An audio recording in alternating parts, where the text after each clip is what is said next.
You're listening to ReachMD, the channel for medical professionals.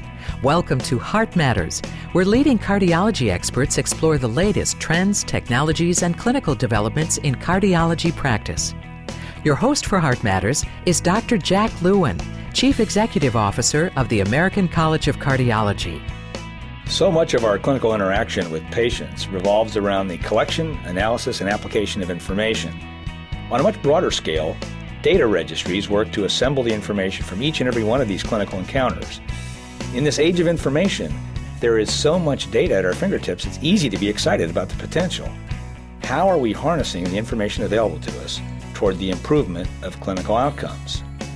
Our guest today is Dr. John Rumsfeld, a cardiologist in Denver with the Veterans Administration, Associate Professor of Medicine at the University of Colorado School of Medicine, and Chief Science Officer for the National Cardiovascular Data Registry, NCDR, an initiative led by the American College of Cardiology Foundation. Welcome, Dr. Rumsfeld. Thank you. It's great to be here. John, tell us a little bit on the background of NCDR. It's a very exciting program and, 10, 11 years old. Where did it begin? Who participates? What does it entail? Thanks, Jack. The NCDR, National Cardiovascular Data Registry, did indeed begin about 10 years ago, really as an initiative by clinicians, for clinicians, through their professional society, American College of Cardiology. It's grown amazingly over that time. There are now 6 registry programs. The one that people know best is the one for cardiac catheterization and angioplasty, the so-called CAS-PCI registry. This is the one that has grown over the years and now involves over 1,100 hospitals in the country, where hospitals put in data on their angioplasty programs. It's the majority of programs in the country adopted by states and other payers to measure and feedback quality of care. But what many people, many clinicians know, think of the NCDR just as the angioplasty registry. Many don't realize that NCDR also has the defibrillator registry, the ICD registry, which is in all 1,400 hospitals in the country that put in ICDs. And there also the ACTION registry, which is the acute coronary syndrome or acute MI registry in partnership with the American Heart Association, is now the single national MI registry for the country and growing fast in an era where people are trying to measure their care all the way from door to balloon time, everything we do in the hospital, and then optimal discharge to have lower rehospitalization.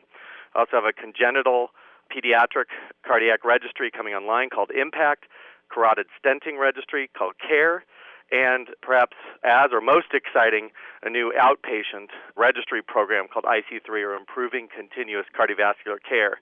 And all of these programs, I want to emphasize, while led and initiated originally by the American College of Cardiology, bring together multiple societies and entities together in partnership to run these. But at the end of the day, these are developed by clinicians in order to improve our care, not sort of by external entities.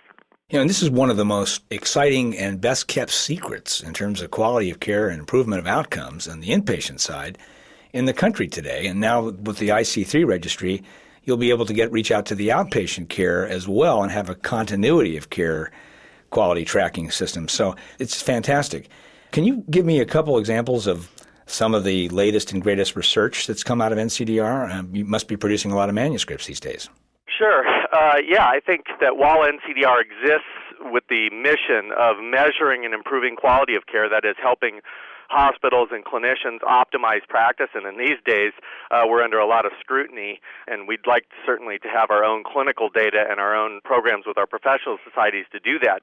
But a very important sidelight of having clinical registry programs is having national data which can be looked at to see how care is actually being delivered as a country, to do things, a buzzword of the year, comparative effectiveness, to evaluate how care is being delivered after clinical trials have been done and the guidelines have been written, but what's actually happening in clinical practice. And I think there are now multiple examples of top-notch leading research coming from NCDR that are pretty exciting. I'll give you just 3 quick examples. One, earlier this year, led by investigators from Yale, there was a publication from the ICD registry showing that board-certified electrophysiologists appear to have lower complication rates than other people putting in ICDs. Very important paper with policy implications. There's been a publication this year led by Deb Dierks at the University of California, Davis, showing that we still are not using pre-hospital ECGs optimally in the care of our patients with ST elevation MI. When they are used, which seems to be clustered in regions, enormous patients benefit. have shorter Absolutely. door-to-balloon time and better outcomes. And finally, in the cath PCI, or angioplasty registry, a very important paper was published in the Journal of the American College of Cardiology earlier this year, led by Mike Kutcher, showing that outcomes of angioplasty programs that have on or off-site CT surgery programs did not significantly differ, which is really a seminal paper that has not been done in a randomized trial, has to be done sort of in a real-world setting, and we did do additional surveying and research to follow up on what happened to all the patients. Let's say they got an angioplasty at a site that did not have on-site CT surgery. We did follow up to make sure what happened with those patients so that this could be a fair comparison, and it's really a landmark paper that's come from the NCDR. Excellent. If you're just joining us, you're listening to Heart Matters on ReachMD, the channel for medical professionals. I'm your host, Dr. Jack Lewin. Our guest is Dr. John Rumsfeld, Chief Science Officer for the National Cardiovascular Data Registry. We're discussing how registries are helping to harness the vast clinical data available to us and really improve outcomes. What do you say to hospitals and doctors and others who may be wanting to join this, even though there's so many already, 2,400 hospitals already engaged? That's great. But what are the benefits that hospitals and cardiologists and other practitioners get from participating in the NCDR registries? Well, I think, in the past 10 years, it's really been a largely grassroots effort of who wants to demonstrate that they're doing high-quality care, who wants to benchmark their care against others, and then do, practice improvement or quality improvement. And that's grown on itself. It became a national effort. However, times have changed, and just in the last few years, with all the mandates for reporting and mandates by Medicare for measurement and reporting and other public reporting efforts, it becomes pretty clear that we are being measured. Every clinician, every practice, every hospital is being measured, and the question we have to ask ourselves is, how do we want to be measured? Because all data is not equal. What's happening out there right now is we're being measured based on, say, insurance claims data, which can't differentiate comorbidities from complications. It doesn't have things like ejection fraction for heart failure patients, so how do they know whether or not it's appropriate or we should be giving an ACE inhibitor? In this current era, and both payers and states and others are saying we need data to be reported, we are in an era of evaluation of quality of care.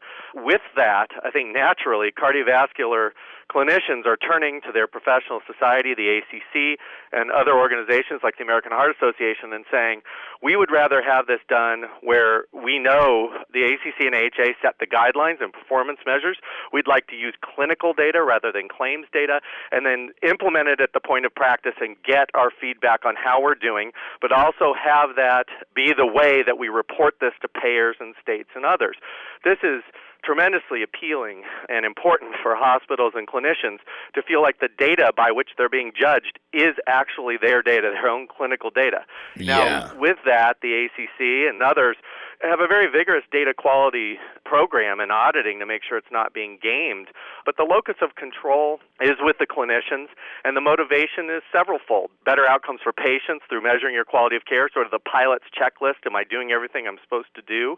But then also this idea that there may be, that to take care of these regulatory things, these reporting, and maybe that will increasingly be tied, by the way, to incentives and recognition, all the pay-for-quality things going on.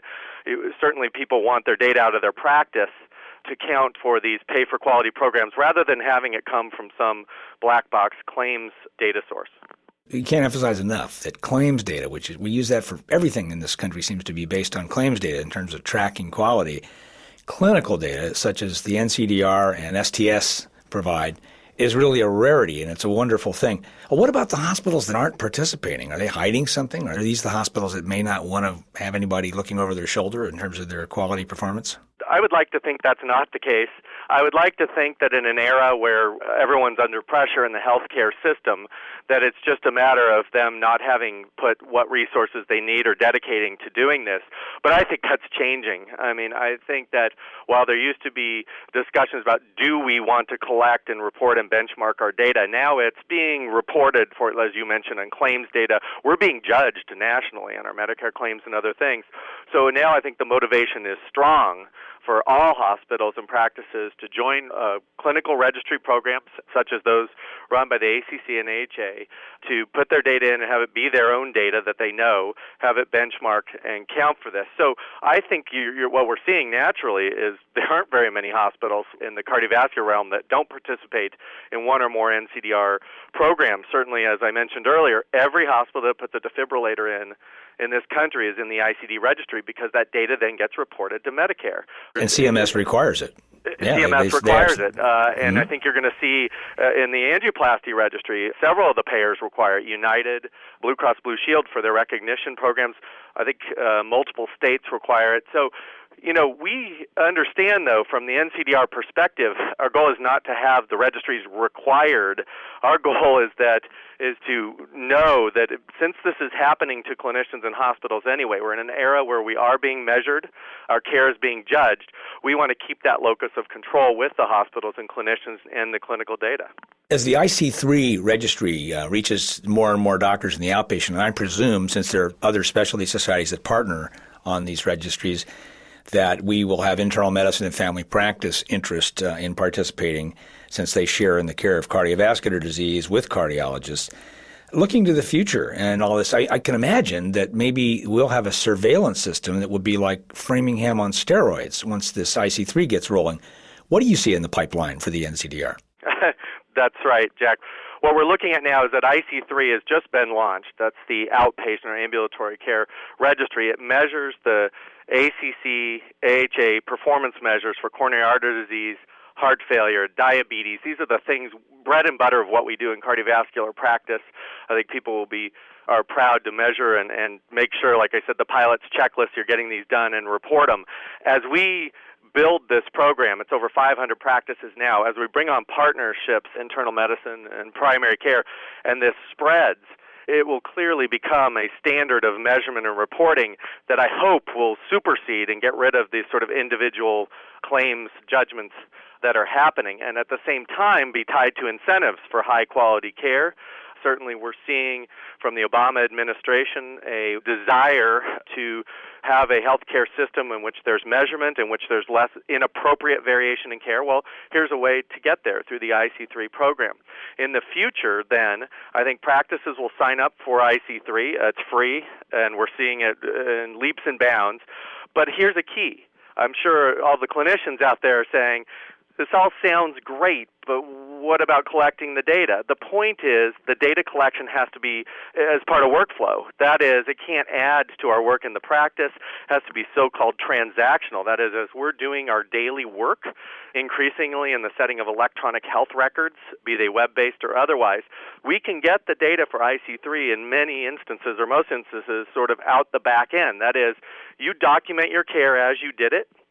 We'll get the data for IC3 from your electronic health record, do the benchmarking and feedback so you can make sure that you are providing the highest quality care, help you do the reporting to whoever needs it, a state or a payer, and so forth. We can tie it to education efforts, and by that I mean clinicians need their American Board of Internal Medicine, their ABIM maintenance of certification credits. We can tie in there, and so forth. So once we have this really humming, and it's there now, people can join, they sort of get one-stop shopping of my data's coming out of my HR, it goes to the ACC and the other partnering organizations. I get my benchmark quality of care reports back. I can tell them where I want my data to go to meet the regulatory things. I can do practice improvement, et cetera. If physicians and patients want to get involved, they can call the American College of Cardiology, I presume, and ask about the NCDR? Yeah, acc.org or ncdr.com, or call the ACC. And again, when you get there, I think people will realize that NCDR, yes, the ACC started it and is centric to it, but people will be, I think, pleasantly surprised that these are all multi-society endorsed programs, so we're all in this together. John, this has been fascinating. Thank you very much. We've been learning more about the role of registries in cardiovascular care with Dr. John Rumsfeld. Dr. Rumsfeld, thank you for being our guest. My pleasure. You've been listening to Heart Matters on ReachMD, the channel for medical professionals. For more information on this week's show or to download a podcast of this segment, please visit us at reachmd.com. Thank you for listening.